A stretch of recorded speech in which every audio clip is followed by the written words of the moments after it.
सर्वप्रथम हम सबको एक समान एक वोट का अधिकार दिलाने वाले बाबा साहब भीमराव अंबेडकर जी को नमन करते हुए नमन करता हूँ उन परमपिता परमेश्वर को जो मुझ में वक्ता बन के बोल रहे हैं। आप सभी में श्रोता बन के सुन रहे हैं और आज के इस कार्यक्रम के कन कन में विराजमान होके उसे रोशन कर रहे हैं।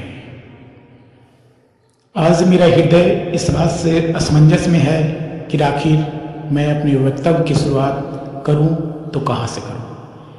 मैं अपने वक्तव्य की शुरुआत राजनीति के उस दौर से करूं। मैं अपने वक्तव्य की शुरुआत राजनीति के इस दौर से करूं जिस दौर में 125 यूनिट बिजली फ्री मिल रही है और आज गौशाले में बैठी हुई पशु भी सीलिंग फैन की ठंडी हवा मुफ्त में खा रहे हैं। आज मेरा हृदय इस बात से असमंजस में है कि आखिर मैं अपने वक्तव्य की शुरुआत करूं तो कहां से करूं। राजनीतिक के उस दौर से करूं जिस दौर में भारतीय किसान, भारतीय अन्नदाता अपनी आंखों में आंसू लिए हुए कभी आसमान की तरफ देखते, कभी बादलों की तरफ निहारते और अपने करुणामयी हृदय से बोलते कि ऐतई मलगुजारी कटवे करवे कौन जतनमा कि अरिया देखी रोवे किसनमा। या फिर अपने वक्तव्य की शुरुआत राजनीति के उस दौर से करूं जिस दौर में सभी भारतीय किसानों को प्रधानमंत्री किसान सम्मान निधि योजना के तहत देश भर के किसानों के खातों में सीधे प्रत्येक वर्ष 6,000 रुपये डाले जा रहे हैं। आज किसी भी किसान को इस बात की चिंता नहीं है कि ऐते मलगुजारी कटवे तो करवे कौन जतनवा। आज मेरे हृदय इस बात से असमंजस में है कि आखिर मैं अपने वक्तव्य की शुरुआत करूं तो कहां से करूं। मैं अपने वक्तव्य की शुरुआत राजनीति के उस दौर से करूं जिस दौर में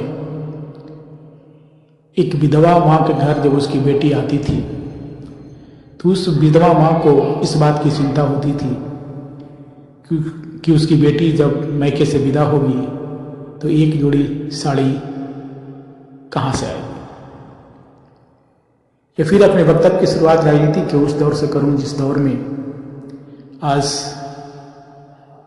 मुख्यमंत्री श्री नीतीश कुमार जी के द्वारा विधवा पेंशन 400 से बढ़ा करके 1100 रुपये पर मंथ कर दी गई है। आज किसी भी विधवा माँ को इस बात की चिंता नहीं होती है कि उसकी बेटी मैके आएगी तो एक जोड़ी साड़ी में कैसे विदा करेगी। कुछ लोग थे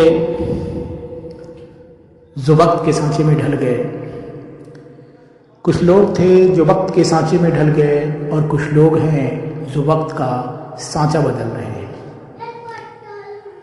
देश के यशस्वी प्रधानमंत्री श्री नरेंद्र मोदी जी और माननीय मुख्यमंत्री श्री नीतीश कुमार जी एक ऐसा नाम, एक ऐसा जीवन, एक ऐसे संघर्षशील योद्धा जिनके कर्तव्यों ने मानवता का, जिनके विचारों ने इतिहास का और जिनके संकल्पों ने सही मायने में वक्त का सांचा बदल रहे हैं। देश की दशा और पूरे बिहार की तस्वीर बदल रहे हैं।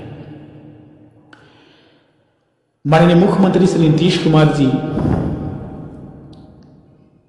का जीवन एक ऐसी खुली हुई पुस्तक की तरह है जिसे हर इंसान को पढ़ना चाहिए।